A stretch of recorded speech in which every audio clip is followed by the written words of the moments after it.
Esta semana se lo hemos contado porque esta semana se presentaba la iniciativa y además aquí en este plató, en 11 Televisión, ya lo adelantó algunas pinceladas la concejal responsable de Educación y Cultura, Elena García Lafuente, en Castro Urdiales. Hablamos de una iniciativa que arranca este mismo fin de semana, que se llama Cuentos del Mundo y de la que se va a encargar nuestro siguiente invitado, que está ya por aquí con nosotros sentado, que es Julián Moreno Julianini. Hola Julián, ¿qué tal? Muy buenas. Muy buenas, muy bien.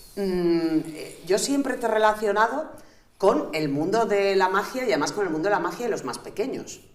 Sí, porque es lo que he hecho prácticamente siempre. Magia para niños. De hecho, siempre me he resistido a hacer magia para adultos. Ahora empiezo a hacer algo de sesiones de narración para adultos, pero magia no. He tenido muy pocas experiencias y no han sido buenas. Pues porque los niños son mucho más agradecidos. Entonces serás bueno y a los niños les gusta. Mucho más, los niños se implican mucho, lo viven de una manera. El público adulto tiende a ser un poquito más pasivo, evitar implicarse demasiado. Las vergüenzas. Sí, excepto que sea una fiesta familiar y el cuñado ya se haya tomado su copita, es difícil moverlos. En esto de cuentacuentos, luego hablamos de magia, que te quiero yo preguntar cosas, pero en esto de cuentos del mundo... ¿En qué consiste? Porque empieza este domingo, ¿no? Empieza este domingo, sí, el domingo 25. Va a ser en el Matadero, en el centro musical. En el Basoco, sí, lo que llamamos el Basoco. Sí, pues mira, esta iniciativa surge un poco porque, bueno, a mí hay unos libros de cuentos que me gustan mucho y son cuentos del mundo, cuentos de todos los colores, que editó la editorial Molino y recoge cuentos de todo el mundo, pero los recopiladores eran de Barcelona y entonces en lugar de ir a las fuentes iban a la gente que había emigrado hasta allí para que les contasen las historias. Y entonces de pronto eras como consciente de, madre mía, la multiculturalidad de la que nos hemos rodeado y que a veces se nos escapa, ¿no? Como comentábamos esta mañana en la presentación, hace 20 años no veías tanta gente de fuera y sin embargo ahora pues hay comunidades importantes y entonces surgió la idea de, bueno, ¿y por qué no podemos compartir esto con los cuentos del mundo? Yo desde hace 2 años llevo un podcast que trata de hacer cuentos del mundo junto con otras cosas y surge un poco toda esa idea y decir, oye, pues vamos a nuestros vecinos de Castro, compartir y bueno, empezamos con la comunidad venezolana que se ha volcado de una manera descomunal. Entonces, lo que vas a contar en esa sesión es a las 12 del mediodía, porque esto es un poco para todos los públicos. Para todos. Esto no es para niños, es para todos los públicos. Lo que vas a contar es un cuento venezolano. Eso es. Inicialmente la idea surge con 2 momentos. El momento del cuento tradicional de la comunidad que tratamos. En este caso, pues es un cuento de un pueblo indígena que vive en la zona amazónica pegada ya a Brasil, ¿no? En el Parque Natural de Canaima. Y es una historia muy divertida, me gustó mucho en cuanto llegó y demás. Y la otra que queríamos hacer era un cuento a 2 voces. Entonces, por ejemplo, pues alguien va contando el cuento en el idioma original, ahí yo voy contando la parte traducida, ¿no? Así la gente oye el cuento, además de oír la musicalidad de la lengua. Y claro, en este caso con Venezuela, pues no nos venía demasiado bien porque hablamos el mismo idioma, ¿no? Entonces, bueno, esa parte la hemos suplido con participación de gente de la comunidad venezolana que también va a contar unas historias muy breves y una adaptación de La ratita presumida en la versión venezolana. Los cuentos, tú que conoces cuentos del mundo, hay algunas historias que entiendo que son universales, ¿no? O, por ejemplo, en Venezuela tienen La ratita presumida porque se la pasamos en su día. Mira, ¿sabes qué pasa con los cuentos? Tiene una cosa curiosísima, es que los cuentos no conocen fronteras. Entonces, nosotros tenemos la costumbre de asociar a lo que nos ha llegado culturalmente. Sí, entonces, Perrault eso es. La Caperucita Roja, pues francés, porque es Perrault. La Cenicienta, pues los hermanos Grimm es alemán. Y entonces tú te encuentras con que en Noruega tienen una tradición de cuentos que es Ceniciento, que es también el hermano pequeño que limpia la chimenea. Hay un Ceniciento, ¿no? Hay muchos. Ceniciento es una figura, entonces serán los cuentos en el que el protagonista es Ceniciento, el hermano que suele ser peor considerado, pero que al final es el más listo, etc. La Bella Durmiente, pues nosotros tenemos el Bello Durmiente. En España hay un cuento tradicional que es el Bello Durmiente. Entonces, a veces tú lees historias y de pronto yo leo un cuento coreano, porque quiero sacarlo en el podcast y te das cuenta que dices, es primo hermano de uno de Albacete que acabo de leer hace nada. Entonces, ¿cómo se ha producido esa esa confluencia de influencias, ¿no? ¿Cómo ha viajado la historia? Claro, No sabemos, ¿no? Y luego cada uno le ha dado su giro, Sí, claro. pero hay tradiciones que están presentes prácticamente en todo el mundo. ¿Todos los cuentos que tú conoces tienen todos un punto de moraleja? ¿O no necesariamente? ¿Un punto de enseñanza? Un poco como el rollo de El traje nuevo del emperador. Yo le tengo mucha manía a la moraleja. Sí. Le tengo mucha manía. ¿No te gustan las lecciones de vida? No, o sea, no me gusta usar el cuento para eso, ¿no? Vale. Pero ni siquiera cuando lo cuento, cuando selecciono para contar o cuando lo escribo, ¿no? ¿Y este cuento para qué? Pues este cuento es para pasar un rato divertido, Es verdad que en su momento cumplieron su función y siguen cumpliendo su función, pero el hecho de que cumplan su función no quiere decir que tenga que ser para que el niño aprenda, ¿no? El niño aprende con una sucesión de muchas cosas, ¿no? Uy, yo soy muy fanática, a mí me gusta mucho el ocio por el ocio. Y además es algo que últimamente lo digo mucho, digo, ay, que yo ya no veo cine para aprender, o no leo para aprender, leo para entretenerme. O veo una serie o una película para pasar el rato. El disfrute estético que ya trabajo mucho, claro, ya pienso mucho. Sí, el disfrute estético tiene sentido en sí mismo. En estoy aquí, cómo estoy disfrutando esta historia. A mí me gusta mucho la selección por el humor, me gusta mucho el humor cuando cuento, pero no con idea de voy a educarles, Hay veces que, bueno, pues, oye, ¿tienes alguna selección de cuentos para el Día de la Mujer, para la igualdad? Bueno, pues ahí siempre puedes seleccionar, pero no es el caso del día a día del cuento, al menos en mi caso. ¿Contar un cuento es fácil? Contar un cuento es fácil, sí, es muy fácil. Leerlo es fácil, pero contarlo y que la gente te siga escuchando, que no sea como la primera y la segunda lectura de misa, que la gente ya ha desconectado. No, sí, bueno, eso siempre depende un poco del narrador y de la capacidad comunicativa del narrador, a veces incluso también de su formación, de las cosas que pueda emplear, técnicas teatrales o de títeres. Bueno, en mi caso yo, que no he asistido a ninguna escuela difícil no, porque casi es una cosa natural, ¿no? Casi es una cosa natural.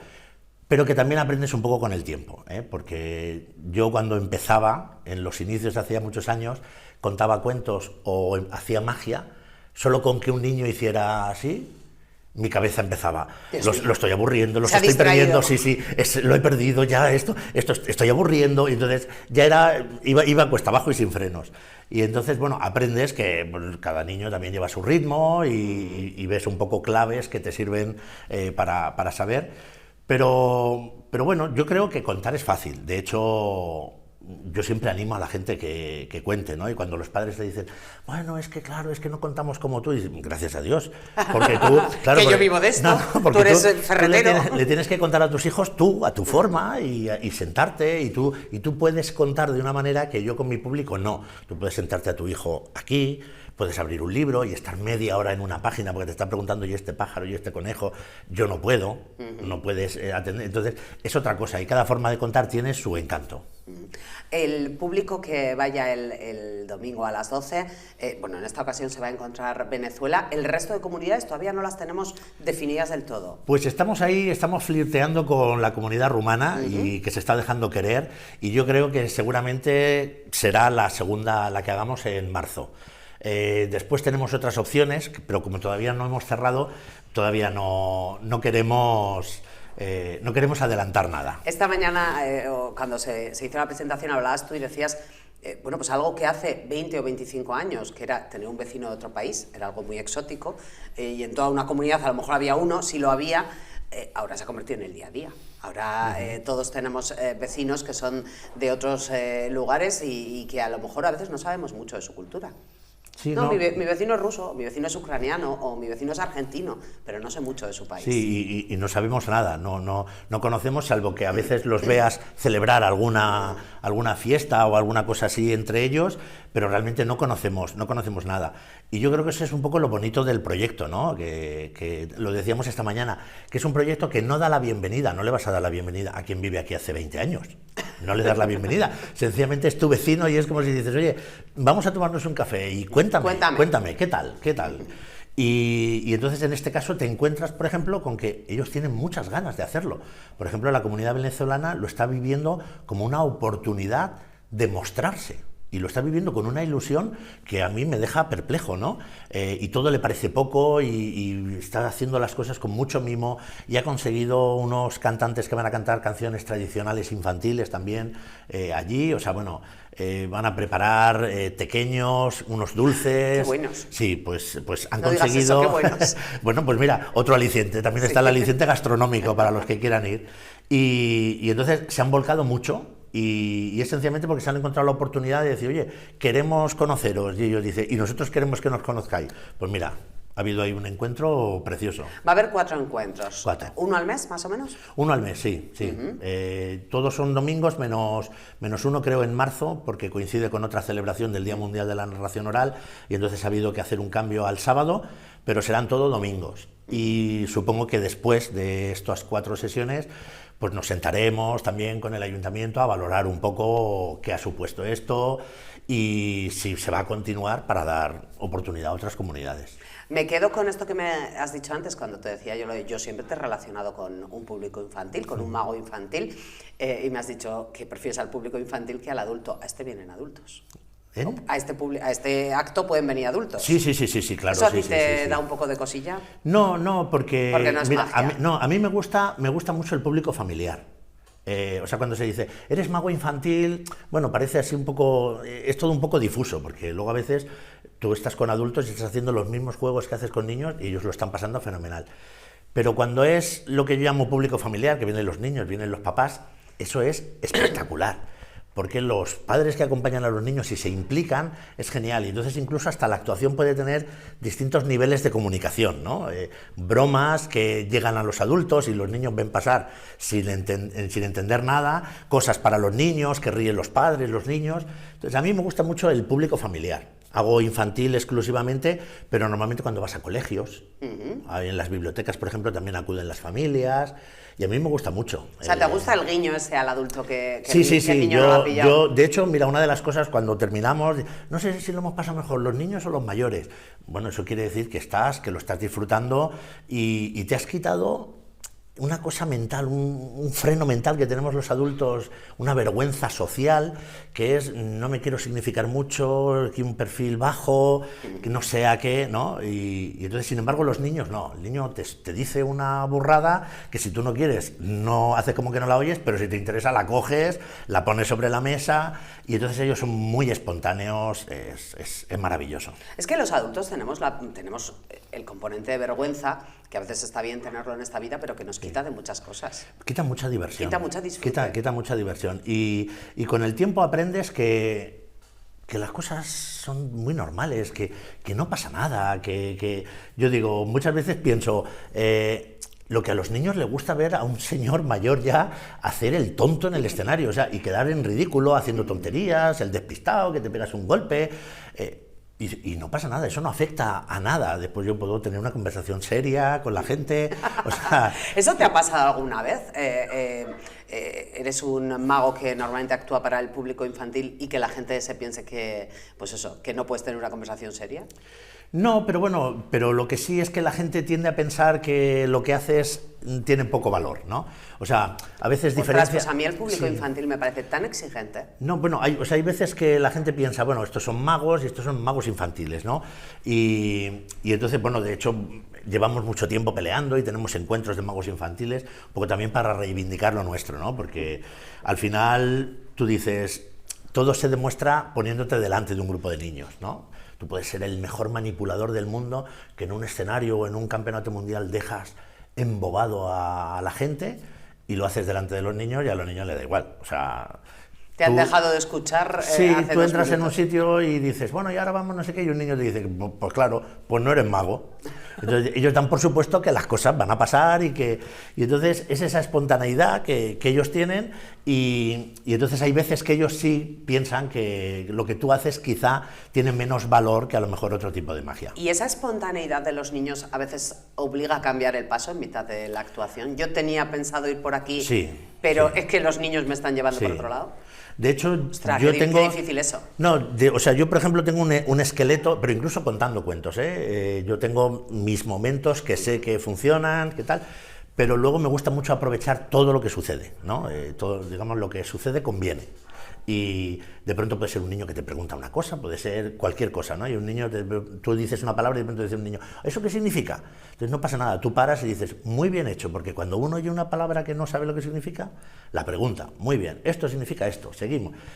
Y no pasa nada. Cuando estás demasiado encerrado, le quitas toda la espontaneidad a lo que hay. Y el niño por naturaleza es curioso, necesita estar pendiente de todo y preguntártelo todo.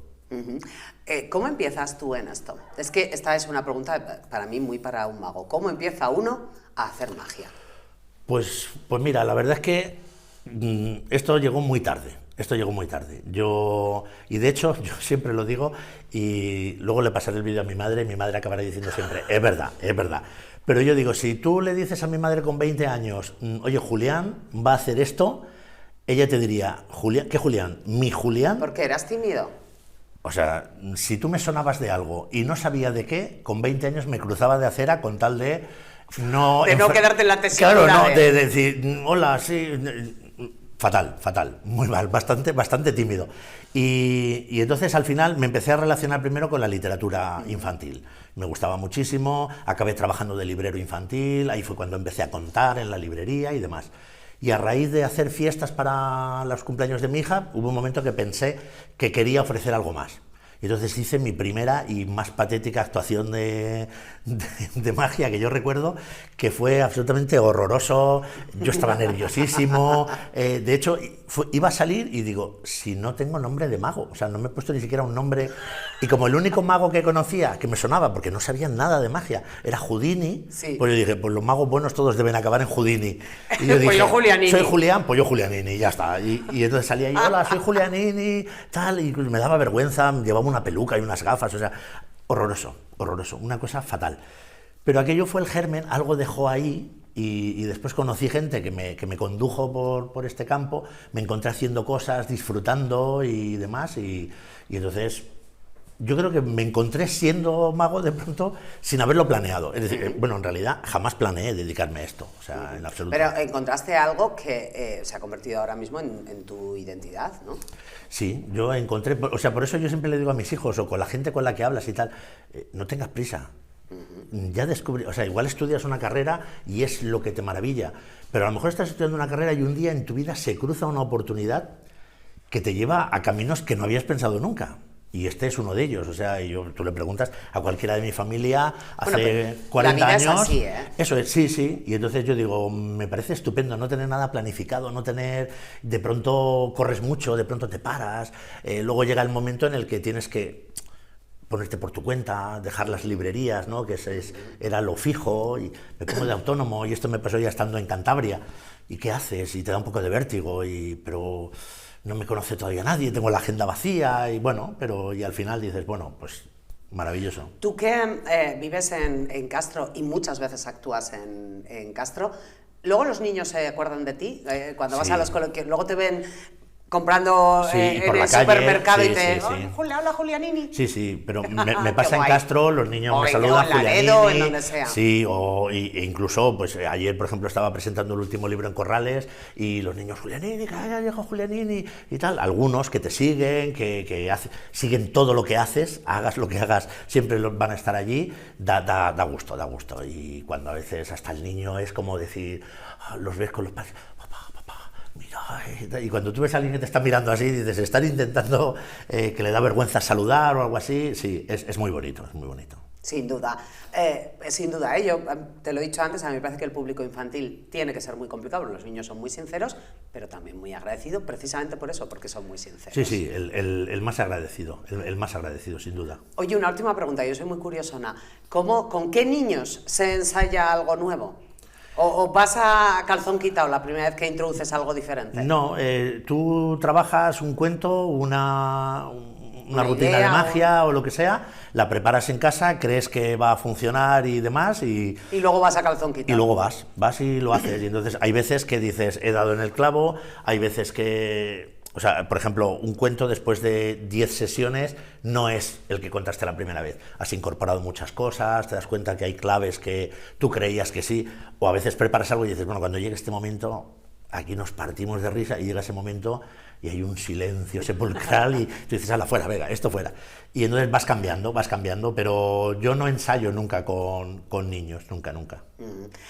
Julián, pues que nos vemos el domingo a las 12. El domingo a las 12. Centro Musical Ángel García Basoco, Cuentos del Mundo, Primer Mundo, Venezuela, con los vecinos venezolanos que estarán allí. Una actividad pues para todos los públicos, para todos los que queramos ir, y un conocer el mundo a través de la narrativa, que también está muy bien. Eso es, sí, yo creo que va a merecer la pena. Seguro, sin duda. Muchísimas gracias por habernos acompañado esta noche de tele. Hacemos una pausa, un alto en el camino, un poquito de publicidad, pero volvemos ahora en un par de minutos. Hasta ahora.